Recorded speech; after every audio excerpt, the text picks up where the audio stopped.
take the North and never give it back. So that's a good pick. You get the corner. I got to go bold, right? I got to go bold for this. Yeah, she's got some nice long Welcome hair, back and to you know the Unbearable Sports Podcast. I'm your host, Brad Barron. Make sure to like and subscribe if you are out there on YouTube. And also rate the show 5 stars everywhere that you get your podcast. If you're out there in podcast land, happy Saturday. It is time for us to break down the Chicago Bears versus the Indianapolis Colts. And also apologies for the show coming out a little bit later than expected. Had a bunch of stuff going on this week. My wife was in the hospital for a while. She's okay now, so things are good. So that's where on Sunday, we should be back to our normal time with going 7:30 at night. We'll be live to kind of break this down. For this show, didn't want to go live just so I could get it done, get it out, but don't worry. We have a lot of stuff that's planned for you. Like on Monday, all 22. On Tuesday, we're going to be talking about the data deep dive that we've been doing. So today, we are breaking down the Indianapolis Colts versus the Chicago Bears because there's a good amount of breakdowns that we need to kind of start talking about with this team because it feels like a get-right game for the Bears. But there's some things that we do need to talk about with this. But first, starting out, let's get into the injuries, shall we? As the injuries, I think also kind of are very interesting. So Tevin Jenkins, we have Mercedes Lewis, Karan Amagaji, we have Andrew Billings, all of them full participants, should be good. Same thing with Rome Odunze, Sweat, and Walker. All good signs there. But Keenan Allen, Kari Blasingame, both out for this game. Keenan Allen not playing at all. But the only other thing to kind of add in about Keenan Allen is they also added personal on his list rather than just a heel injury. So maybe there's something that's going on with him as well, that he just has a personal affair that he has to go attend to. And it makes sense if you're not feeling 100% and most likely going to be out, why not just throw that designation out there? But something that was at least noteworthy. Also, Zach Pickens will be out as well. But probably the biggest head turner was Travis Homer being placed on IR. Now, it's unfortunate to see somebody go on IR, but if we're being realistic here, I guarantee you, some of you out there went, wait, Homer on IR? It's the Roschon Johnson show now. Now we get to see Roschon. And we heard Shane Waldron talk a little bit about Roschon Johnson, and what we're hearing about him is that he just needs to get used to this offense. It really kind of boils down to that. So hopefully Roschon can show what he's capable of, because to me, Roschon is a better receiver, better blocker, better everything than Travis Homer. But at the same time, we've seen what happens with this offense when you don't know where you're supposed to be or don't know your position. So hopefully Roschon understands this and can come out and doesn't look lost. And we're not talking about him like, yeah, he gave up a sack. Yeah, he was in the wrong position at the wrong time. And that happened, right? So that's something that I'm looking out for. But the other piece too is Nate Davis, who was limited all week, is questionable for the game. And when Matt Eberflus was asked about this before, like last week, he said Nate Davis, there's not going to be a rotation. But he talked a little bit more about Matt Pryor, the backup right guard, and it sounds like maybe Matt Pryor might get a couple snaps out there. So something to look out for, because there still does not seem like they're happy with Nate Davis. Now, I said this before, when looking at the tape, Nate Davis was the least of the concerns. It was more of the entire offensive line that just sucked, that did not know where to be. So that's something that hopefully their whole piece this week was getting back to the fundamentals, getting back to the basics. So hopefully they do. But now let's talk about their practice report from the Indianapolis Colts. And the Indianapolis Colts, we were hoping that Laiatu Latu might not play. He is questionable. He was a limited participant on Friday, but did not participate on Wednesday and Thursday. That's the defensive end out of UCLA. He was phenomenal in the preseason, but since after the preseason, he's been just kind of okay. DeForest Buckner, their defensive tackle, will also not be out there. And Michael Pittman did not participate on Friday and is questionable. The other big news is that the big person that they wanted to have back, should be back, is Josh Downs. This is going to be his first game back from coming back from an injury. He was a full participant all week. But now, if we talk a little bit about the Indianapolis Colts and what they did this offseason. So first off, they're the number 22nd team according to Football Outsiders DVOA, the Bears being number 24. So this seems like a very even matchup that we have out here. But also, when you look at who they added, we already mentioned Laiatu in the draft, but Adonai Mitchell, the wide receiver out of Texas, good outside wide receiver. And when you look at their actual offense in general, it's a pretty darn good offense, all things considered. You have Michael Pittman on the outside, good wide receiver. Josh Downs, who's been good. Then you also factor in an Alec Pierce, who has been the number one target for Richardson. And you also add in now Adonai Mitchell. So they have a good depth of wide receivers out there, a plethora of players that are pretty darn good, if I do say so myself. So this is not going to be a pushover group, but the whole story is mainly around the quarterback, Anthony Richardson, and will he be able to throw accurately?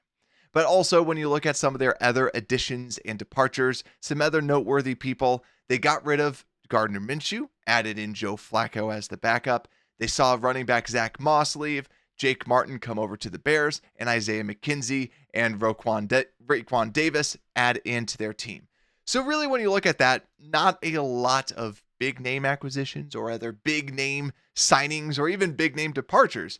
They're really kind of running it back with the squad that they had last season and really just hoping that, okay, Anthony Richardson coming back from an injury should be better. Bringing in Latu, bringing in Mitchell should make this overall team a little bit better. So that's ultimately their goal with this. But two, we know that this defense, we've kind of heard some of this news about how bad the Indianapolis Colts defense is. And when you look at the stats, this defense of the Indianapolis Colts has allowed the most rushing yards per game at 237 yards a game. But when you look at the other numbers, the Football Outsiders or DVOA has them as the 30th ranked defense. So DVOA does not like them. But when you look at the advanced metric of expected points contributed by that run defense, they're actually 13th best. So when you look at some of the advanced metrics, they don't say that this run defense is as bad as I think a lot of people are claiming that they actually are. And I think a big reason is look at who they went against. You saw what happened with the Packers, where the Packers were really running like a college offense with Malik Willis. We're still only 2 weeks into this season, so I just want to say be cautious about what you think about this run defense. I'm not here to tell you that it's the greatest run defense or a very amazing run defense. We should still be able to run the football on this run defense. It's just might not be as bad as I think we expect. But I will say this, if we walk away with another game of 1 yard a carry, 2 yards a carry, then yeah, that's 100% on us. We should be averaging more than 4 yards a carry standard just because we're bringing back the same offensive line. Like we said, new system.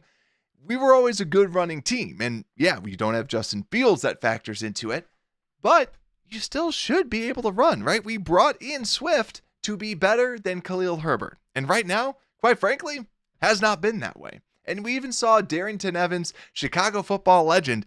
He was tweeting this out saying he's excited to see more Roschon Johnson and Khalil Herbert. And I feel all of us really are because they're just efficient runners. Swift, more people that have like kind of gone into the film and shown some of the things that went on. Some might say, well, Nate Davis and Tevin Jenkins missed these blocks. Later on, they found out from the interviews with the coaches that actually it was none other than DeAndre Swift running the wrong way and not running the proper run play. So these are all things that hopefully, I think that yet again, like I said at the end of the last game, I want to see Khalil Herbert out there. I want to see Roschon Johnson out there. I want to see other runners besides Swift because it just simply has not been working. And when I see the film and when I watch the tape, Swift doesn't seem like he knows where he's going. It just seems like it's a bad scheme fit, run fit right now. Try to put in some other people to try and get this going because this guy up here, Caleb Williams, he's struggling because no one's running the football. So that's going to be the theme of this game is run the football, establish it. If it doesn't work with Swift, it doesn't mean to just stop. Try it with someone else. See what clicks. And I think that right now, who cares about the money that you're spending? Make it an open competition. You have Khalil Herbert, who's on a contract year. He's going to want to run the football. He has something to run for. Give it to other people if it's not working to see, because you should be able to establish the run out here so that Caleb doesn't have to do everything. The big tell sign is if it's 3rd and 1, what are you going to do? Right? If it's 3rd and 1, what do we think that the Bears are going to do? Well, right now, we're probably not going to run because Lord knows we can't pick up a 1 yard consistently. And I think that's a big piece. But also, without DeForest Buckner, that's another reason why to just run the football. And Latu, even though Latu's been good on defense, he's been solid. PFF has graded him as the 50th ranked edge rusher. Even though he's been solid, and Kwity Paye is good, and Grover Stewart is solid, you should still be able to run on them. And Latu is still kind of struggling a little bit against the run just because he's new. Even though that he has incredible hand placement, he's good against the pass, still learning against the run. So to me, run the football. Get back to the fundamentals and really just establish the run, and so that you have less pressure on Caleb Williams. Not everything is on him. So please, that's my big key of the game, is just establishing the run and getting it going. Because Zaire Franklin, even though he gets a lot of tackles, PFF still hates him. He's the number 54th linebacker, and you look historically, they really don't like what he's put out there. So it's just, he gets the tackles, things kind of get funneled to him, and he's able to make these plays. So you should be able to run the football on them too, even though if you flip over to the pass, this is not a good defense overall. And when you look at the advanced metrics, only 15% of drives against the Colts have failed to gain a first down. That is the lowest rate in the league. And also, 75.9% of the set of downs against the Colts gain a new first down or touchdown, which is 30th in the league.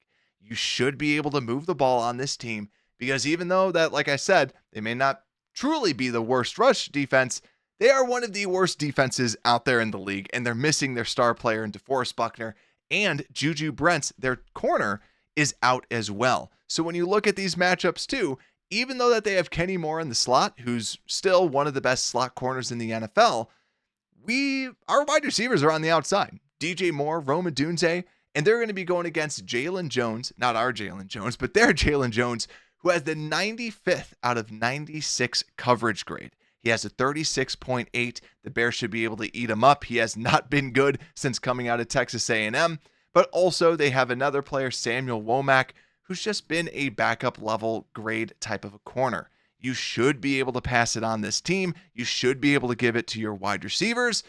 So do it. Your wide receivers play on the outside. You have the matchups that you are looking for. And down in the backfield too, they have Nick Cross, who's been a okay safety, and same thing with Julian Blackman, just solid players on that back end. So really look for those matchups with the cornerbacks. They do like to play zones, but to me, attack those corners. Your wide receivers are going to be able to beat them. They will have the advantage. Advantage Bears, right? We should be able to easily go against these players and beat them. You also should hopefully see a bounce back game from Darnell Wright going against Kwity Paye. Kwity Paye's still a good player, but still, this is not to the same level of a Danielle Hunter, a Will Anderson. You should hopefully then see just a backup game with this. So this all has the makings for a bounce back game. So let's talk a little bit more about this offense too, where who do I think is going to be the breakout star, the matchup for us to watch out for. If I'm looking at a matchup that I think is going to be the key matchup with all of this, right? So going against someone, I'm going to go with Darnell Wright and Kwity Paye, just because Darnell Wright had one of his worst games. Actually, his worst game, period.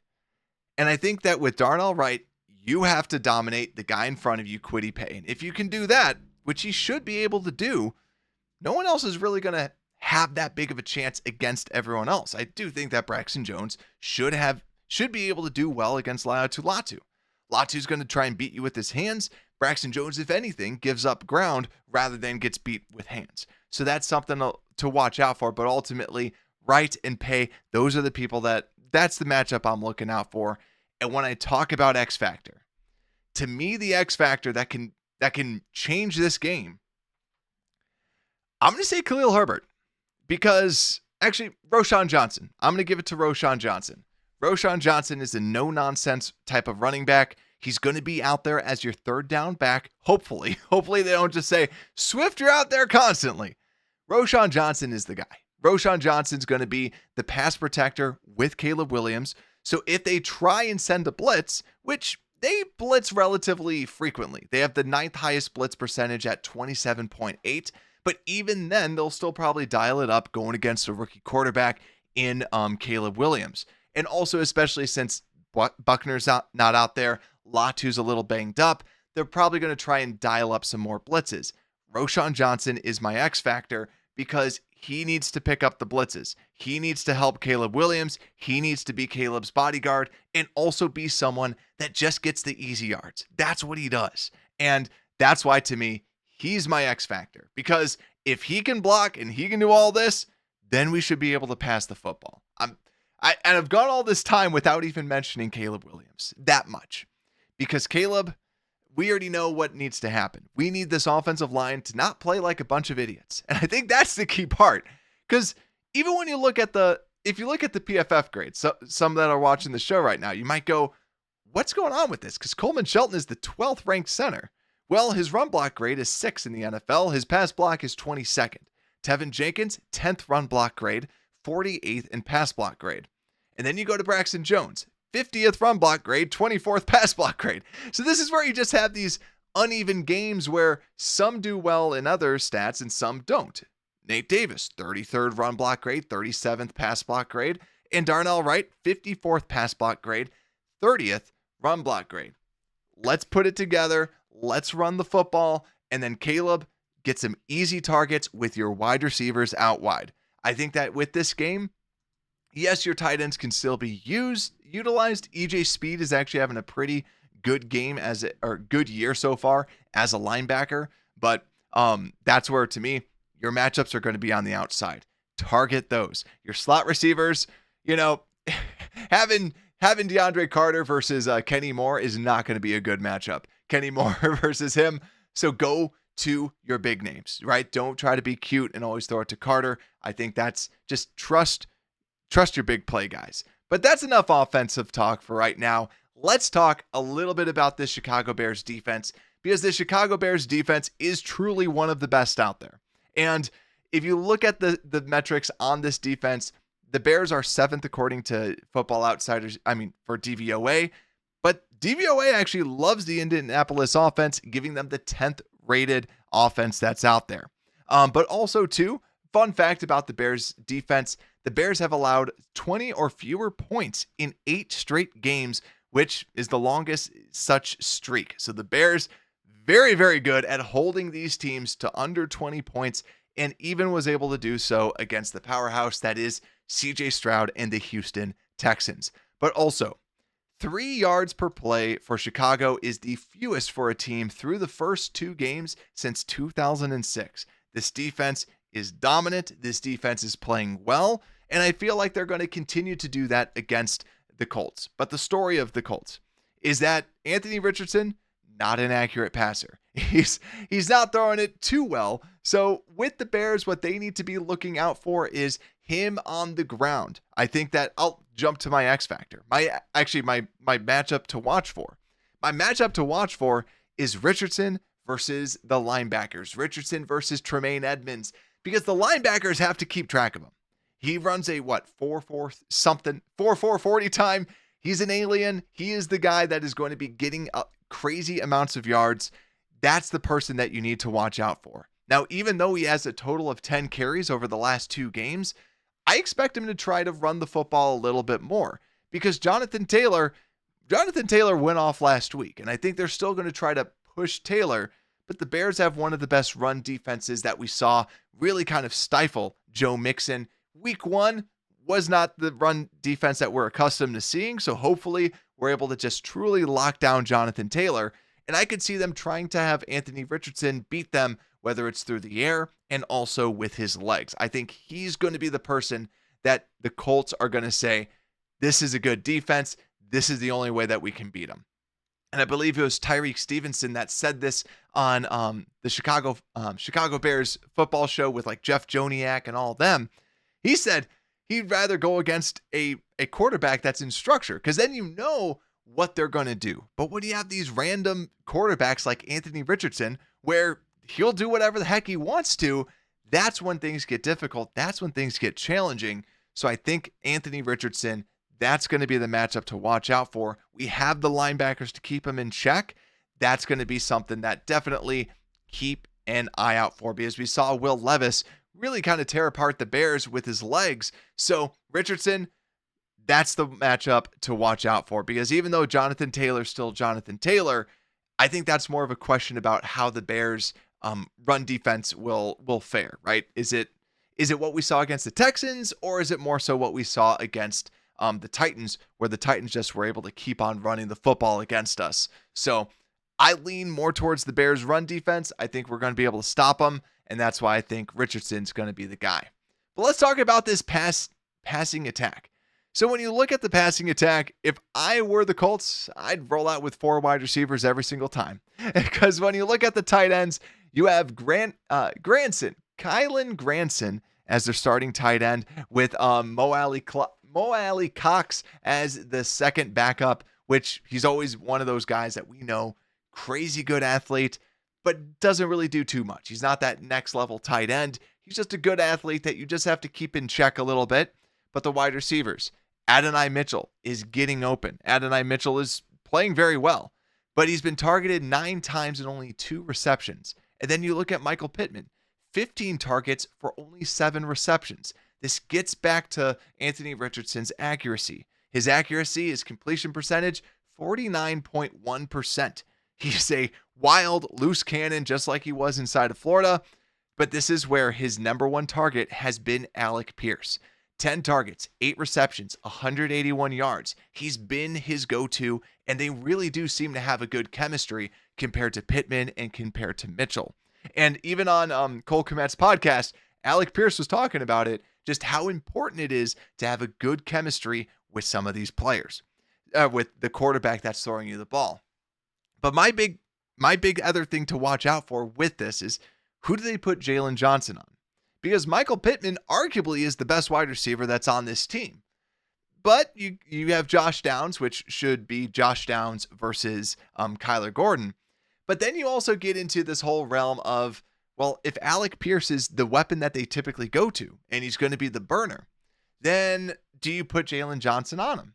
And to me, I'd like to see Jalen on Michael Pittman, just because Pittman is more of that traditional wide receiver, while Pierce is more of that deep burner. I think you just more so need a Kevin Byard to be back there just to kind of spy him, to make sure that they can't gash you for any of these big plays, because that's what they'll do. They'll just seemingly bomb it. So it's going to be really, really up to these safeties, Brisker, Byard, to make sure everything stays in front of you and nobody is getting behind you. So that is a big key piece this week. But also, too, when you look at it from the PFF grades, Kyler Gordon 31st, Brisker 23rd, Byard 25th, Jalen Johnson 3rd, and Stevenson 70th. So Stevenson needs to kind of bounce back, know that Pierce is going to try and beat him deep.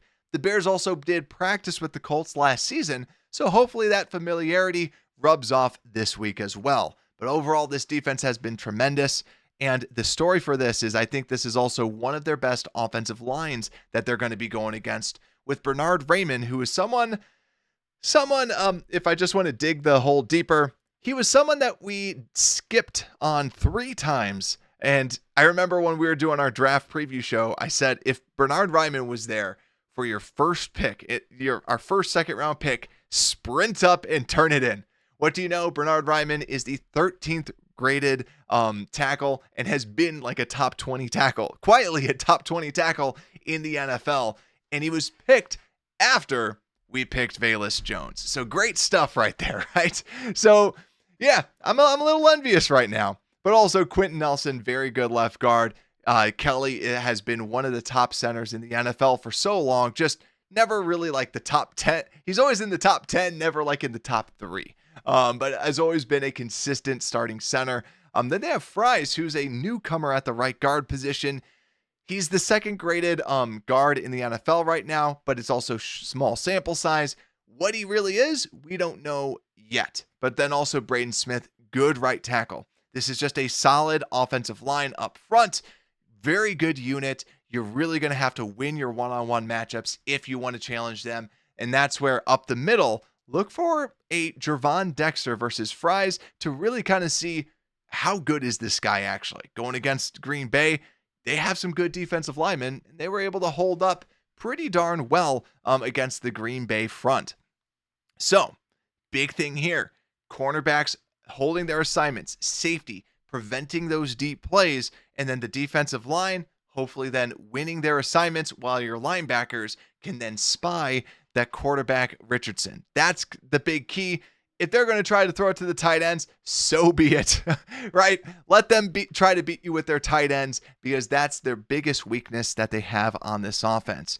So I already told you about my big preview. My big matchup was was Richardson versus the linebackers, but my X factor. When I flip over to this defense, my X factor on this defense, let's see. I think it's going to be Gervon. I think that Gervon Dexter is going to be my X factor because, yet again, we don't know who Fries is at this point. He's been dominant. He's been fantastic. But I feel like Gervon Dexter can be that true X factor that can, hey, here's our 3-tech. Here's the person that we're going to just be attacking up the middle. I think that is going to be your X factor because he's the person that can create some disruptions back there. Otherwise, I was going to go Billings just because Billings has been an absolute terror, been an absolute beast out there at the defensive line. So that's the offense. That's the defense. We're going to break down the special teams, then who has the edge, and then game predictions. So let's get into everyone's favorite part, the special teams review.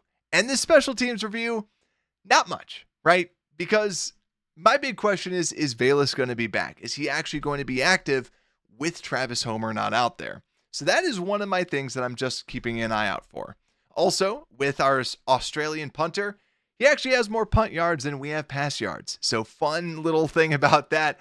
Hopefully we don't have that this week. But also DeAndre Carter, I'm looking out for him because last week he kind of was playing the way that I expected him to play, where no absolute splash plays, no amazing plays like that like he did in the first week. So I want to see this week, who do we have as that returner? How does Carter look like? Is he more like week 2 or is he more like week 1? But also, let's just continue to kind of kick the ball straight down the middle with Cairo Santos and just keep that going. So that's all that I have to say about the special teams because I wanted to keep that a little short and sweet. But let's get into who has the edge. Because I think when you look at these units, when I look at the defense, this Bears defense has been one of the best in the NFL, and the offense that they're going against is not great. And now, like I said, DVOA really likes them. They have them as the 10th best offense. But I think when you look at it, I feel confident that they can potentially stop the run.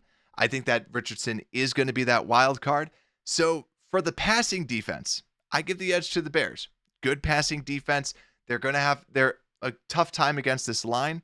But I think that the run defense, I'm going to also give it to the Bears. Now, just a slight edge just because Anthony Richardson. So hopefully, let's lock that down. But if we flip over to the offensive side, with the Bears offense versus this defense, we should be able to do this. We should.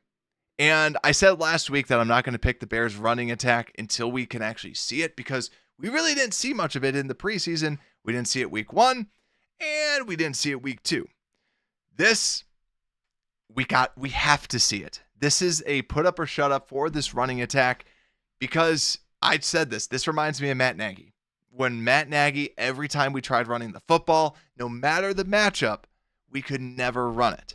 So this, Shane Waldron, are you Matt Nagy or are you Shane Waldron? Can you actually create a good, solid running game? Because also I know we joked about this post game saying, well, we didn't see a lot of curls. Well, when I put on the tape, this is why I was like, we have to do our all 22 on Monday. Because when I looked at it, I'm like, that's a curl. That's a curl. That's a curl. We had a lot of curls out there, just like Matt Nagy. So running game, you know what? I'll give it to the Bears this week. And if we don't get it, never again. Never again. but the passing attack too. We should be able to get this going. The defensive line is banged up. Their secondary is banged up. No excuses. We have to be better in all four phases, in all four sections. I'm going Bears all the way around. And that leads me to, I'm actually going to do more of like a best bet, because one of the bets that I actually took out for this is I actually said the over for Alec Pierce receiving yards, because when I got it, I think it was like 22, 23. That's what I think that Alec Pierce is still, even though that Downs is back, Pierce still has that chemistry. And I think they're going to give it more to keep on trying to give it to Pierce more than any of the other wide receivers, because that's the only thing that's been working. Now, yes, there's going to be more receivers, more mouths to feed, but I still feel like, yet again, Jalen's going to be on Adonai Mitchell. Jalen's going to be on Michael Pittman. He's not necessarily going to be on Pierce, is my feeling. So I did take that. I took the Alec Pierce over on the receiving yards because it's only like 23. So, but on the flip side, let's talk about predictions where, for me, I'm going Bears. I feel good. I don't feel fantastic about this, but everything screams a bounce back game. And yes, the Colts are 0-2 and they could start 0-3. But when you look at their team has struggled to stop the run, like we said, and we're coming back to the basics. We're getting back to just the simple things coming together. And when you watch the tape on the Bears, what's happening with them is they're just not clicking on offense. Because I know everyone wants to say, like, well, we have to replace this offensive lineman, replace that offensive lineman. The only person that got beat consistently was Darnell Wright. Everything else, they're just being idiots out there. Like, when you watch that tape, you're like, what are we doing? Like, it's confusing, it's frustrating, and that's where a lot of it, I feel, comes down to the coaching aspect of it. Like truly, it was just a gross performance. Come back, and that's why they were saying the fundamentals. If they just literally do the basics, this is a significantly better team, significantly better in all phases. So that's why I'm going with the Bears to win. And I think that they're going to continue to allow less than the 20 points a game. I think that this team, I think that we're going to keep it to 16. I'm going to go, let's see, 16-27. If the Bears are able to click, the Bears pull it together, I could see this going crazy like this. And I think, bold prediction, this is more of a hope. This is a hope. This is something that I feel if it can work, then I think that they're going to go with this. Or maybe I'm going to backtrack on this. I'm going to go 60 plus yards for Rome Odunze. I don't know if that's actually truly bold. But I think that Rome Odunze gets going. I think they start trying to throw it to him more, especially with all the drama with Rome Odunze's dad, with the post about, hey, my son's open. You know, he's just not getting the ball. But yet again, Rome's dad's post, for those that saw it, he posted out like, because Dan Orlovsky was saying Rome Odunze's not getting open and all this other stuff, or it was one of those quarterbacks that are out there. But truly, he was getting open. He does get open. It's just he needs to do it consistently. So yeah, he probably watched a couple plays. He wasn't open, but also too, his calling card was never really separation when he was at Washington. It was more so those contested catches. So I'm going to say Rome Odunze over 60 yards. The other one that I was going to put out there was Khalil Herbert. I'm like, I wanted to do something with Khalil because yet again, Khalil is a more efficient runner, period. We've gone through the advanced metrics, and then when we go through the tape, you'll see it too. Hopefully we don't see it with Swift this week. Swift just doesn't look like he's a fit in this offense. So let's give it another week. Let's see. But yet again, if I'm the coach, I'm putting in my other runners that are hungry to prove that they're better than this, $40 million running back, whatever we gave him, the $8-9 million a year. Put in the other ones. Put in the ones that might actually get some yards. That's my take on it. Let me know what you think, though, down below in the comments if you're watching out there. If you haven't already, drop a like, subscribe on the YouTube content. We got some more cool stuff coming out your way. And also download the podcast. Just simply search for Unbearable Sports, and you can download it anywhere that you get your podcast. And with that, have a fantastic weekend, ladies and gentlemen. With that, Unbearable Sports Podcast, we are out.